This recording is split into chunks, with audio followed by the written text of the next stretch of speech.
that when he was talking to those girls, he was saying how much on the Diana Award, he was saying how much she would love it. You know, my mum would be incredibly proud of you guys, the way that you do it, your activism, your compassion, those things that my mum led her life and she believed in it.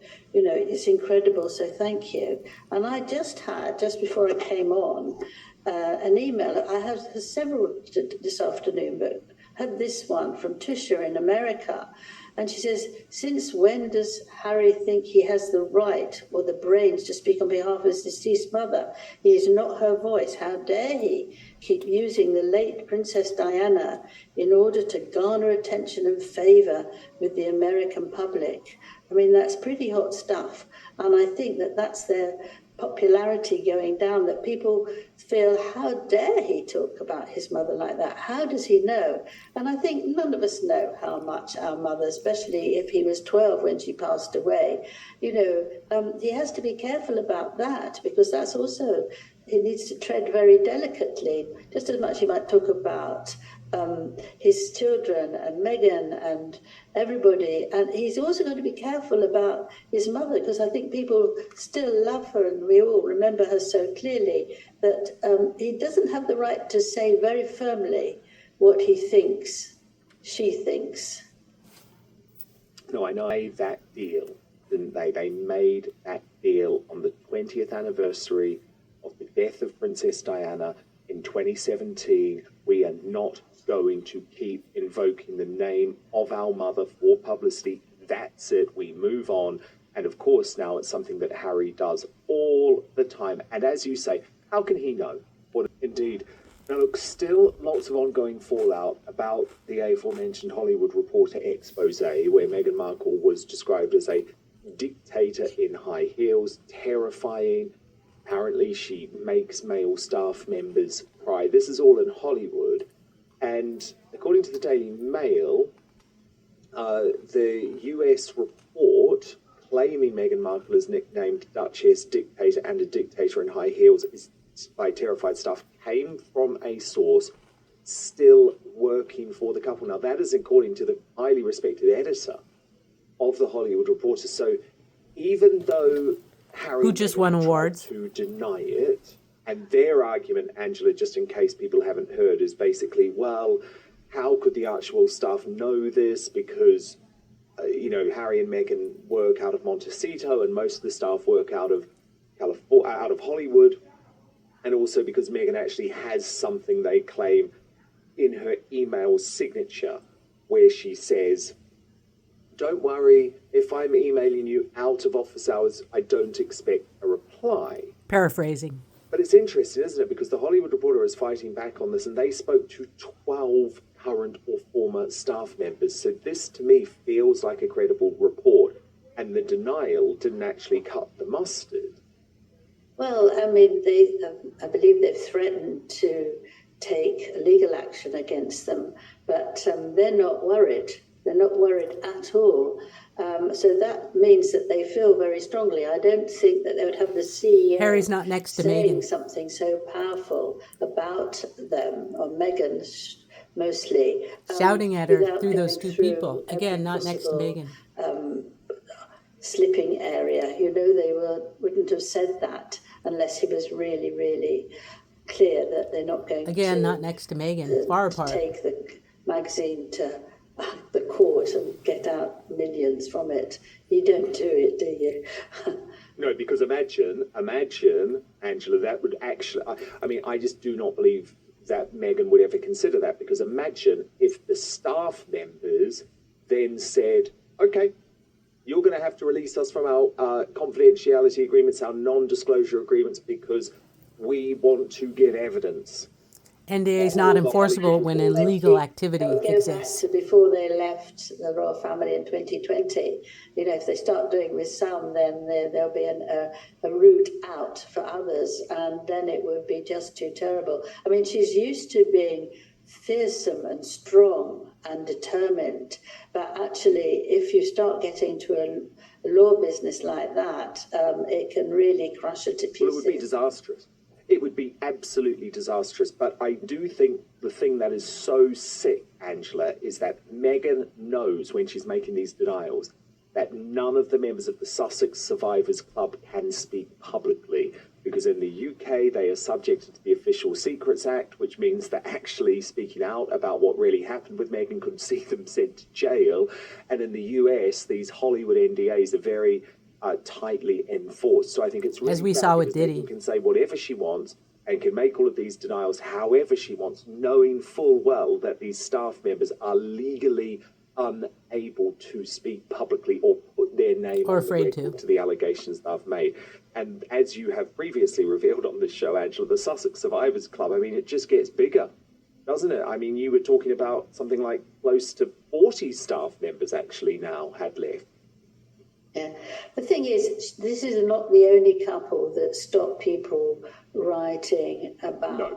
No. I mean, Definitely most true. of Censored a lot of famous, YouTube channels, including mine. people do actually stop their, people who come to clean or to help them at all levels. They stop them from actually talking about them, and they have to sign these long forms, pages after page after page. I know when I was doing more sort of interviewing for writing rather than talking about it, that I had to sign this, that I wouldn't say that I noticed, there was a leak in the building or something like that. You have to be very careful. And so they're just following what is done. And at the royal family, they also get people not to agree that they won't talk about things. So it's not unusual, but it is still very, very difficult. And when it comes to the fact that there's huge... That's how Diddy got away with it for decades after decades after decades. Lawyers often can find a way of getting through it somehow. But first, digestive issues are caused by a potential toxin that's in all of the, quote, health news this week. Angela, Catherine has returned to work. Was this quicker than you expected? Is this what, sorry? Congratulations, that's great news. Was this earlier than you expected her to be back at work? Yes and no. I mean, we saw her come out and we saw her talking. I'm a cancer survivor and I had to get back to work within days of surgery. Was energy there. It wasn't just I need to sit down and say this. It would take quite a lot of energy to get that going.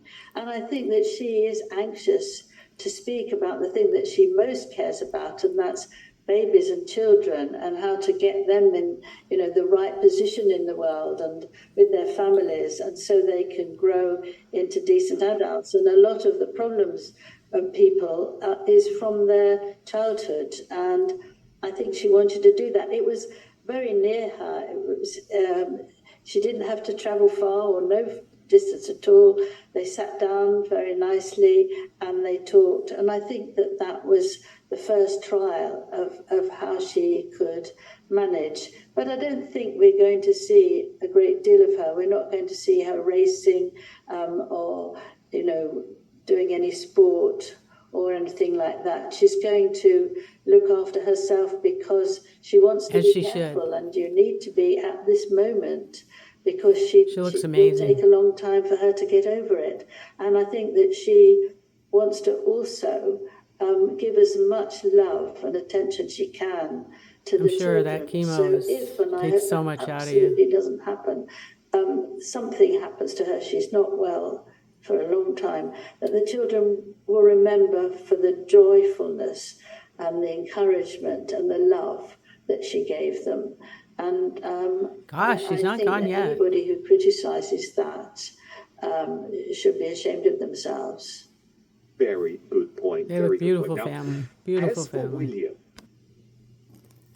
Next, we have Lady C's brilliant insights, being a Jamaican lady, born in Jamaica, about the Kamala Harris controversy brought up by Janet Jackson and Candace Owens. Is doing a deep dive on Kamala's Jamaican father and his relatives, and facts are not adding up as to who her father's mother really was.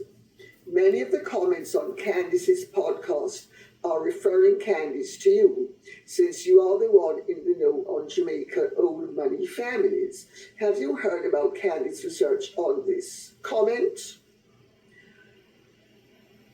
And I'm going to read the other question and then answer both. Connie Lanham says, "Dear Lady C, you may or may not want to get involved with this issue. However, Candace Owens, a U.S. news commentator, I certainly know who she is. We all know her. We love also her. married to George Farmer of the UK, Lord Farmer's son. George Farmer is a devout Catholic who is a member of the Oratory group. My children were christened at the London Oratory. I just pop that little bit in for what it's worth. Has begun investigating the Jamaican heritage Keep digging. of Kamala Harris. Harris has historically claimed to be of Indian heritage through her mother. Well, it's absolutely true. Her name is Kamala Davy Harris. Davy is an Indian name, classically Indian. Recently, Harris has begun touting her black heritage through her father. Yes, do you remember the rocket poor Janet Jackson got for saying that she didn't know that Kamala was black? All of a sudden, she's not only black, my dear, she's blacker than the blackest dress. Oh, love Lady C. Could ever have designed. There is a photo of Harris as a young woman with her black grandmother Beryl, who inconveniently, who inconveniently died before Harris was born and could not have been standing by Harris's side in that published photo.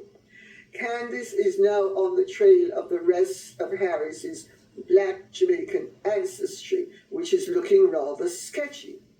You are my source on all things Jamaican. Do your bongo drummers have anything to say about the black Jamaican heritage of Kamala Harris? Well, I've sort of touched upon this before, and I have to say I've not delved very deeply into the subjects at all, and I've just been sort of sketchily addressing it, and I've given scant attention to it. So if you really want a deep dive, then I have to get on to my Jamaican friends, and I have to... But I have... Yes, please, Lady C. Yes, please. I know what's going on without even getting on to them a third or a fourth time, because I've been on to them once or twice before. Her father, Donald Harris, was born in Brownstown. Donald J. He Harris. was the son of Oscar Joseph Harris and Beryl Christie Harris Nee Finnegan. And according to Wikipedia, which is notoriously inaccurate, I have to tell you, they have so many errors in my entry, but I let them stand quite mischievously, because why would I correct them? Then when they got something wrong, I'd have to correct them again. No. Let them get everything wrong. There's a lot wrong. Propaganda. Who were Afro-Jamaicans? Well, first of all, let me say, I grew up with some Harrises. They were a white Jamaican family on their father's side, and on their mother's side they were Spanish. And Donald Harris, who is more or less my age, was not a part of our world. So Donald Harris was what in Jamaica in those days they called colored. He was not regarded as black. People of his complexion were regarded as colored or brown. They never called a brown man a black man in Jamaica when I was growing up. And Jamaicans are very descriptive. A typical description was... We're running out of time on this video, but I will continue with Lady C insights on the next video, because she has a lot more to say, which I think is very relevant. And I thank you for listening. Hopefully you enjoyed this content, and would like more, you can show your appreciation with the like button so I know to keep going with this. And thank you so much. I appreciate every one of you, even if there's one of you.